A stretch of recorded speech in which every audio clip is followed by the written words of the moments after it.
You see, it's not just money. Well, you have to step back and look at the bigger picture.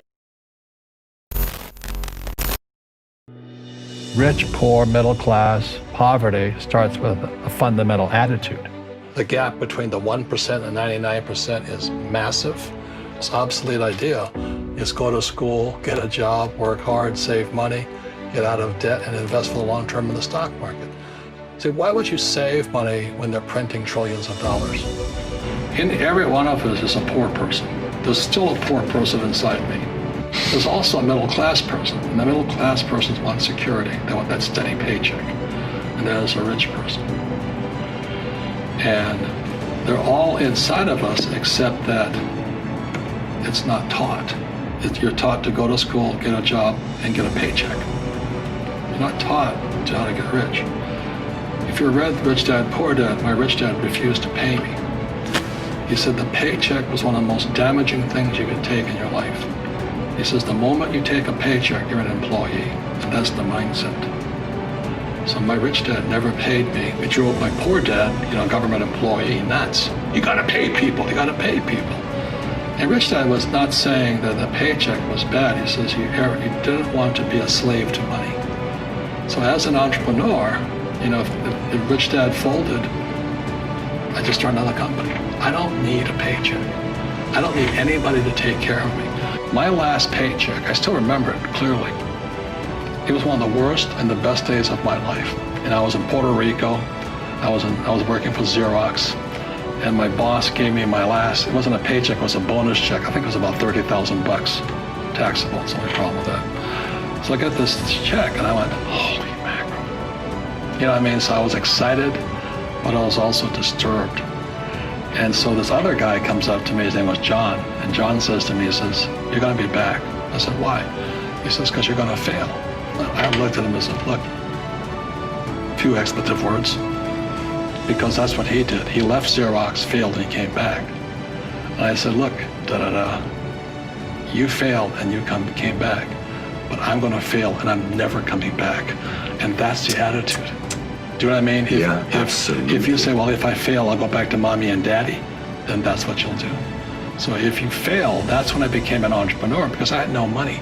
I had no money for years. I didn't have a paycheck. But that's what my rich dad encouraged me to do. He says, when you don't have this paycheck, you get hungrier, smarter, and it's a test of your character. Will you become a crook? Will you become dishonest? Will you cheat and steal? Or will you become a better human being? See, games are the best teaching tools. See, when I'm playing this game, this is how the rich taught their kids battle strategies called chess. My rich dad taught me to be a rich man playing Monopoly. We played Monopoly hour after hour after hour. The game engages me mentally, physically, because I actually have to move me, emotionally, because when somebody knocks me out, I better wake up. I made a mistake. And spiritually, because it's spirit that wins. He says poverty is passed on. It's taught in your families. And middle class is taught in families. And so the people right now who are sitting at home, who are struggling financially or worried about money or unhappy, they may be making a lot of money, but unhappy with what they're doing, it was probably taught to you. Your superego was taught, get a job, work hard, or you'll never be rich, or the rich are evil, or whatever.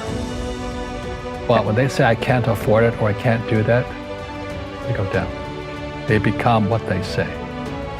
And I meet so many people, I can't afford it. You think I'm made of money?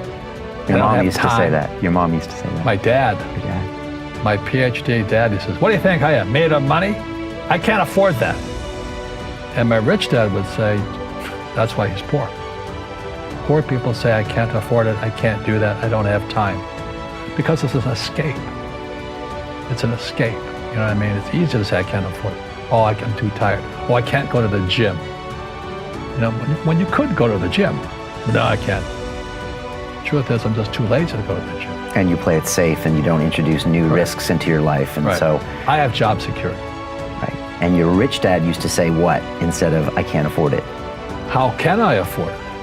How can I do that? What would it take, or why should I do that? He says that a question opens the mind, a statement closes the mind. So when you say, I can't afford it, your mind shuts down and you become what you say.